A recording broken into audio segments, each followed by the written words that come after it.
Welcome to another special episode of Salsidoparanormal. I'm your host, James Salsido, and tonight I'm continuing my talk with Jen Arcana about skulls and skeletons and the paranormal. So, Jen, welcome back to the show. We can pick up right where we left off if you'd like. That sounds great. Yeah, thanks for having me. So what you were saying, where we left off, really so you mentioned that there seemed like we were talking about the skeleton and how through the decomposition of the body, in some ways, sometimes we'll call it the Newman, the spirit, the intelligence that was animating it before, some aspect of it or all of it or some is aware of this of the state, and in other cases it's not. The Newman is aware of the state of decomposition, that they have died, that there has been an accident or a natural death or whatever the case, and they're more accepting of it, but still there's like this moment of maybe some dissent where the spirit at that point, it's something to be sensitive of and to be cautious of. For a lot of these native cultures I've looked into, and a lot of these older cultures that talk about these things, that's a delicate time. In cases where the person did not see that coming and it happened unexpectedly at a moment where it took them by surprise, there's a completely different dynamic in a way. I've heard about in different cults and things like that, where that's intentional, even sometimes, that members of the cult will even intentionally because it will remove a member of the cult in an unexpected manner that is shocking to the physical body, because it somehow keeps the soul in a state of or the Newman, I'll just call it that, in a state of perpetual awareness. It's like I don't know, it's something strange about that. Because it doesn't realize that it's dead, it continues to be a lot more prevalent. It's not accepted.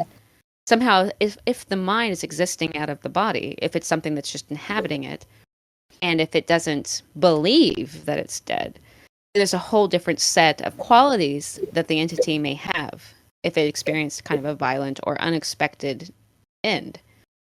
I've even heard of the idea of keeping almost like a servants, like in the cases I've read about with certain serial killers, or which are oftentimes I found linked to cult-like activity that people wouldn't imagine, but there was some kind of connection with that, and that there was sort of this a continual communication, and it's not necessarily linked to like ancestral worship. It's something it's a little bit different than that, but I do think that that's interesting, where people are aware that there are some groups aware of that phenomenon and that have utilized that in the past in different cultures, like, for example, warriors and things like that. But I do think that that's an important note, that somehow traumatic death or unexpected occurrences where they didn't see it coming, it happens really quickly, that does sincerely affect, or might affect, the process of the passing, wherever the passing may be, or the peace, or I don't know. I wonder if it happens unexpectedly, if they remain just so that for some time or maybe longer they remain completely um, believing they are alive still, because they didn't experience any type of when you're dying from natural old age or something like that, there's more of an acceptance about it. And when that's not presence, or an illness or something like that, there's more of an understanding of letting go. But when that doesn't happen, there does seem to be some type of something else that occurs. You know?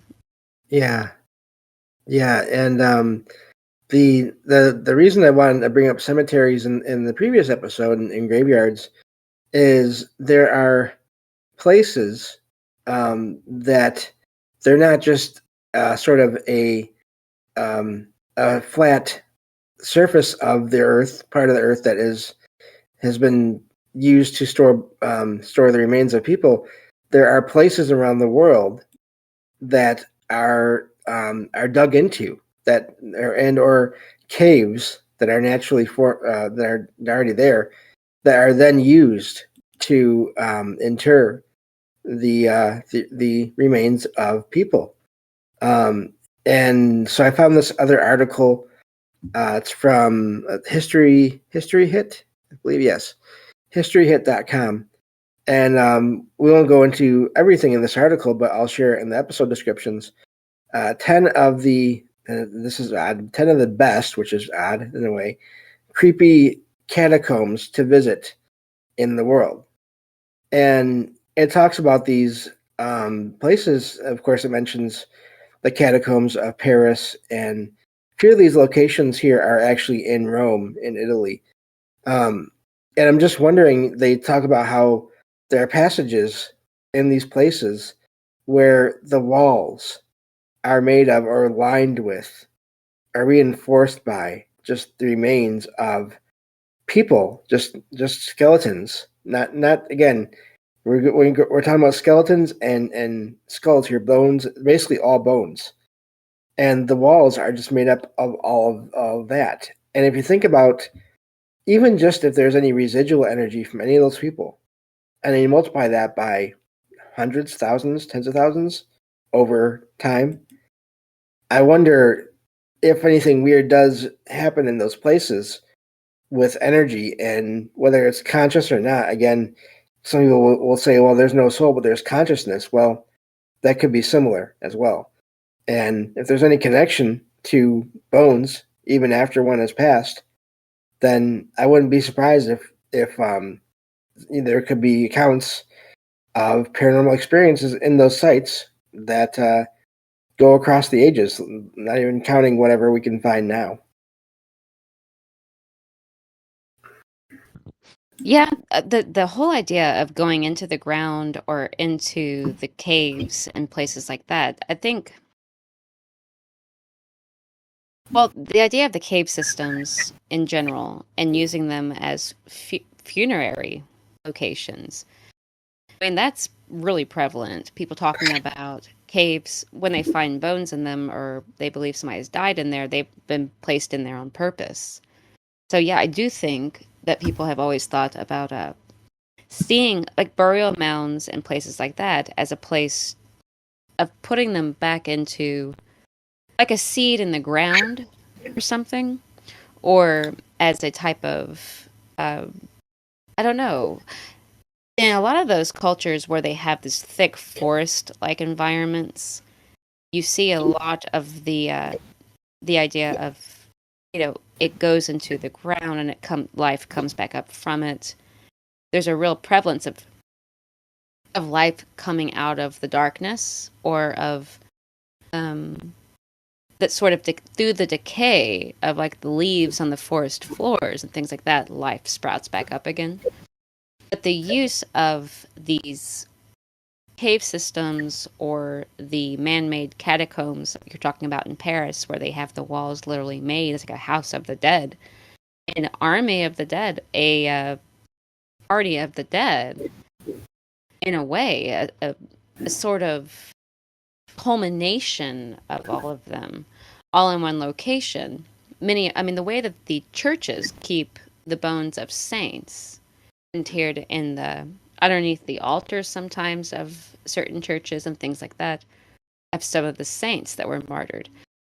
It's just really, when you're thinking about the catacombs and the cave systems, and that we don't really, I mean, the putting into the ground, but then does it have something to do with, I don't know, is something metaphysical about, or not, maybe not metaphysical, but something literal, some necessary process of the going to the center. Imagine the planet itself or the earth, whatever it is, whatever the dynamics of how it's operating with a magnetic field and with the gravity and everything, and the grave, the concept of gravity and the grave and the moon. And that kind of goes into it too. And I think of, when you look at the moon, it looks much like the color of bone. There's this kind of coldness about it. But I think that there's something about the grave and gravity, and then the material of the bones, and how essential, certain things like certain minerals are. And then that maybe it has some kind of connection to some turnover in the field of the earth itself or something like that does keep life drawn down into the center of it in some way, or if there is some key at the center of it all that keeps life here and um, reanimating out of the dark of the way that they put these people in the ground versus some cultures that believe they should spread it out and pollinate like the bees or birds do. There's something different. There's something interesting about that that I can't really, you know, that has to be brought up as some. I just think that it's neglectful in our society that we don't really talk about this enough.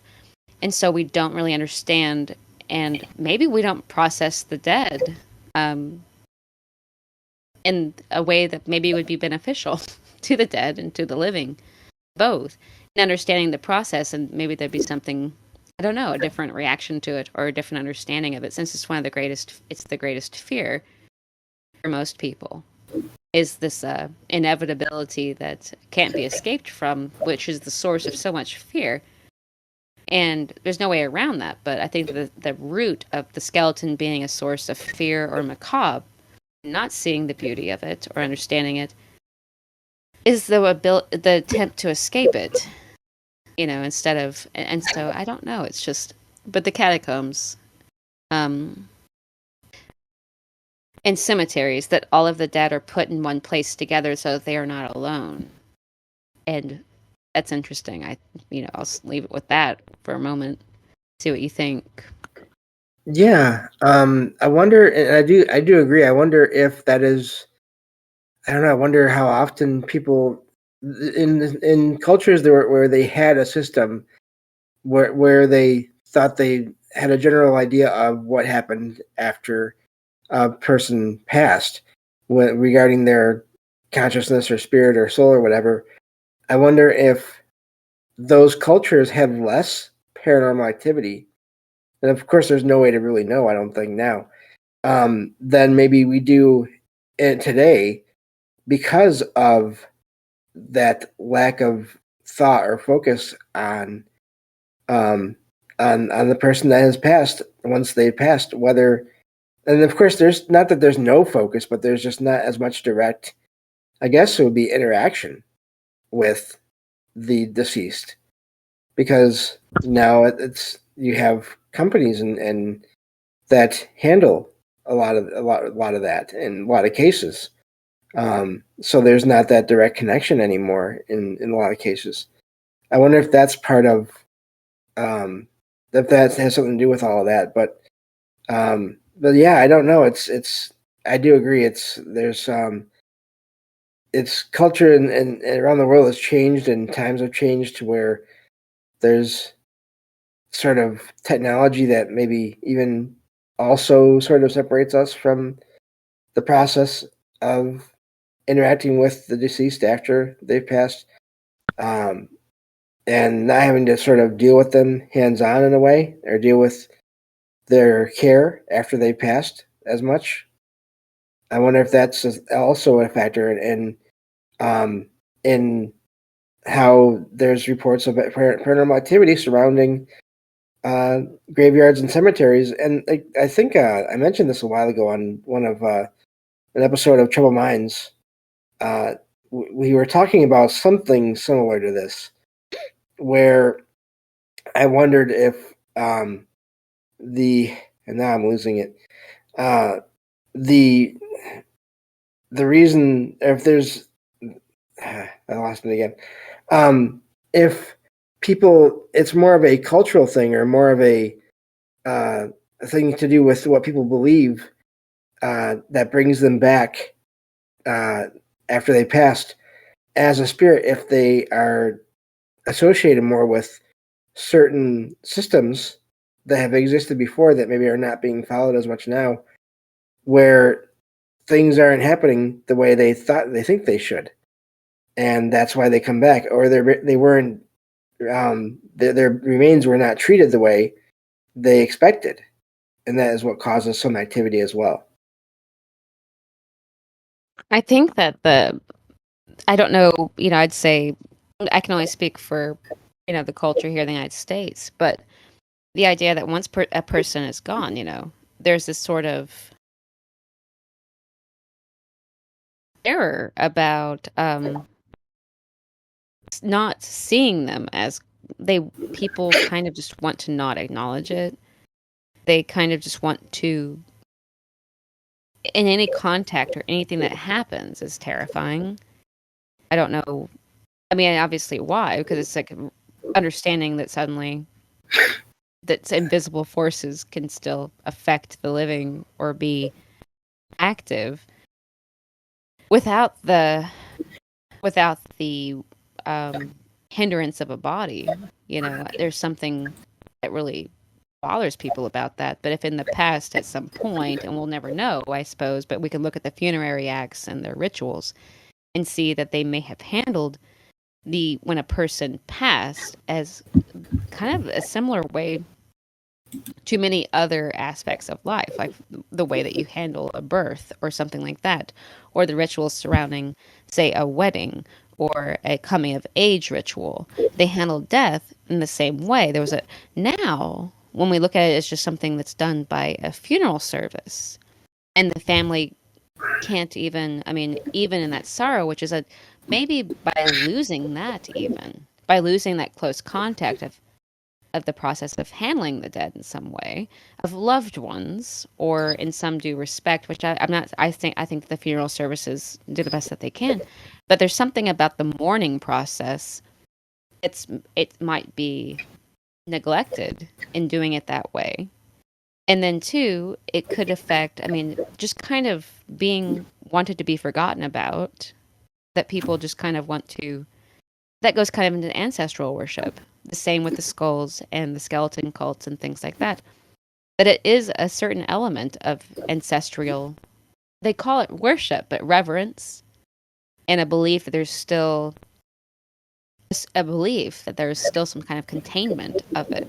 That the dead, their symbols that are left are still somehow connected to them and can be used as a channel to still make contact with them and to acknowledge their existence long after and to still carry it in the memory, since the living ancestors of that person still contain the same materials that person came from. They're literally made from it and came from it. So I think in the handling, there is something unusual about the way that we just kind of, I don't know, in the West, there's this desire to sort of put it away and forget it ever happened. And maybe that's just not the right way. And maybe even they're dancing with skeletons, as you were describing. I'm not saying we should do that, but I mean, I've heard of them, like in different cultures, digging up the bones ever so often and cleaning them, and then putting them back. Moving the skeletons of loved ones to new locations when they moved.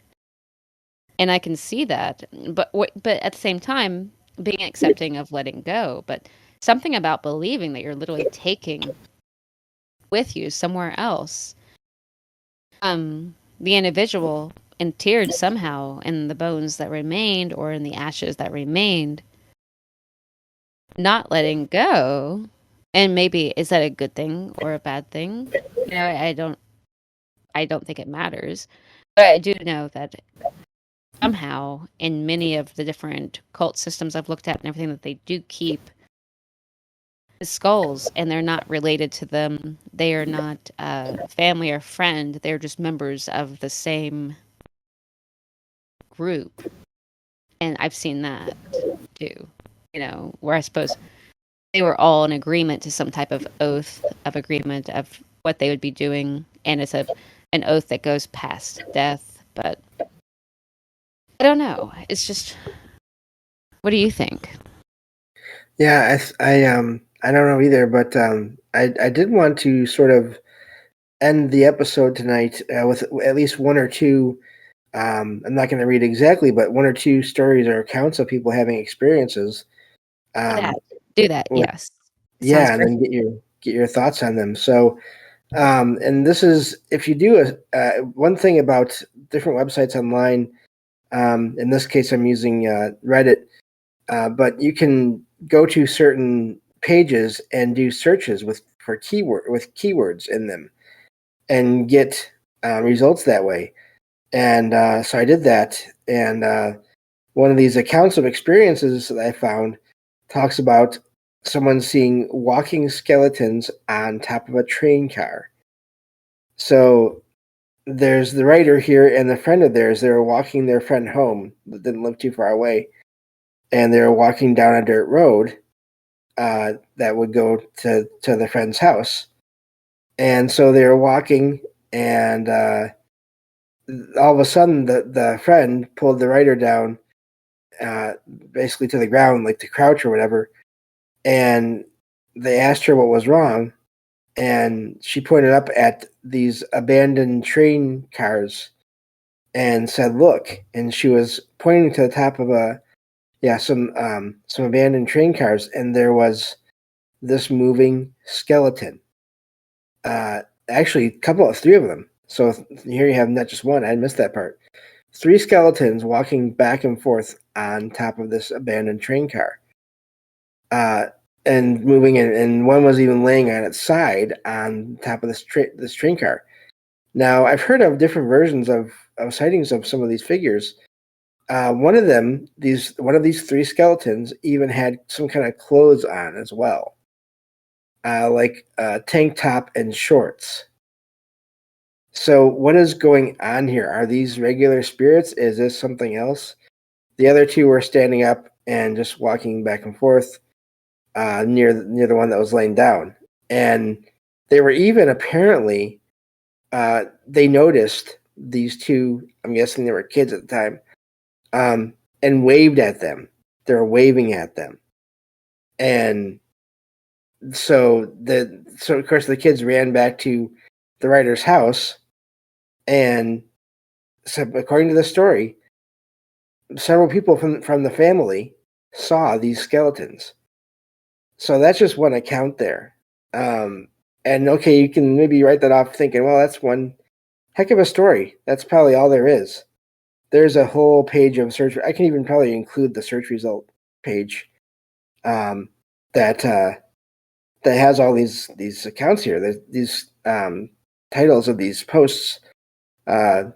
First one is walking skeletons on top of a train. That's the one I just read. Next one is I saw a skeleton. Of course, there's also one.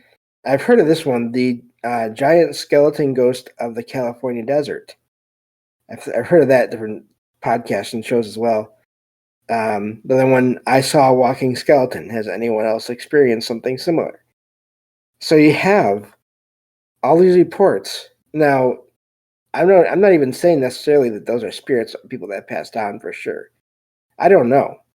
But people are seeing something odd. And I just wanted to share that. So yeah, real quick, if you want to give your thoughts on that, Jen, then we'll close out for the night. Okay. That's almost online with like a cryptid or something. For me, it's like, well, it's not, but it is. It's not a specter, I mean, maybe it is, but I mean, if they literally think that they're seeing it as a physical thing, like you could be touched by it or experience it in some way. How is that? Like how would that happen? Yeah.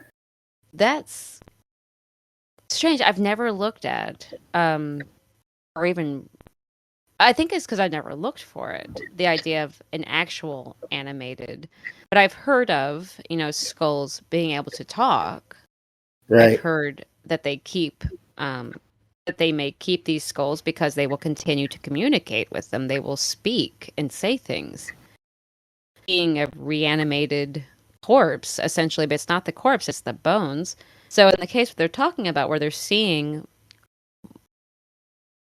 why would they be on a train? For Yeah. one, I mean, Yep. I wonder if it Yeah. was emotion. So go ahead. I don't know, but unfortunately, we are out of time for tonight. Thank you so much, Jen. Thank you too, Um, James. I And really we'll enjoyed talk it. to you another time. Yeah, thank you so Thank much. you. Everyone, take care and have a great night.